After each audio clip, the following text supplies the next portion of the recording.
ഉം, എന്താ കേസെന്നറിയോ? ഉം. ഇത് ചാനലുകൾ ഇത് ചർച്ച ചെയ്യണ കേൾക്കുമ്പോ നല്ല ചിരിയാ വരുന്നത്. ഏ ചാനൽ ചർച്ച ചെയ്യണ കേൾക്കുമ്പോഴേ, ചാനലിൽ പറയണത് കേൾക്കുമ്പോ ചിരിയാ വരിക നമുക്ക്.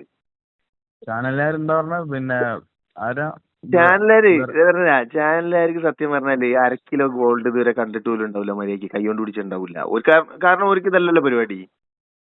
ഇവര് ഈ മറ്റേ വിദഗ്ധര്, സാമ്പത്തിക വിദഗ്ധൻ എന്നൊക്കെ പറഞ്ഞ ആൾക്കാരോട് ഇങ്ങനെ വേഗം ഫോൺ ചെയ്ത് ചോദിച്ചിട്ട് വേഗം അതാ എഴുതിച്ച് പറയണതാ.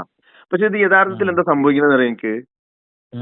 ഇത് ട്രംപും പിന്നെ LBMA പിന്നെ അതോറിറ്റിയും നടത്തുന്ന പണിയാണ്.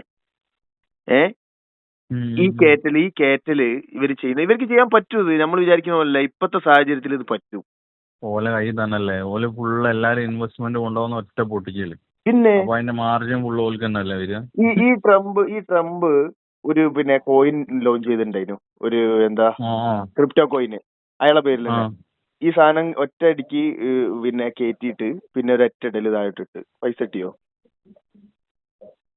അത്രേ ഉള്ളൂ. മനസ്സിലായി. ഈ സാധനം പോയി. ഇത് ഡിജിറ്റൽ ഗോൾഡ് ചെയ്യാനുള്ള എല്ലാ വിശ്വാസവും നമ്മളിത് നഷ്ടപ്പെട്ടിരിക്കുകയാണ്. അല്ലെങ്കിൽ പിന്നെ ഇതൊരു മാന്യമായ വിലയിലോട്ട് ഇത് എത്തണം. മര്യാദയുള്ളൊരു വിലയിലോട്ട് ഇത് എത്തിയാൽ ഇനി ഇടപാട് നടത്താം. ഇപ്പൊ ക്ലിയർ ആകെ ആവുന്നല്ലേ നിങ്ങൾ പറയുന്ന? റേഞ്ച് പോയോ? എല്ലാവർക്കും നെഗറ്റീവ് അടിച്ചിട്ടുണ്ട് ഇപ്പൊ.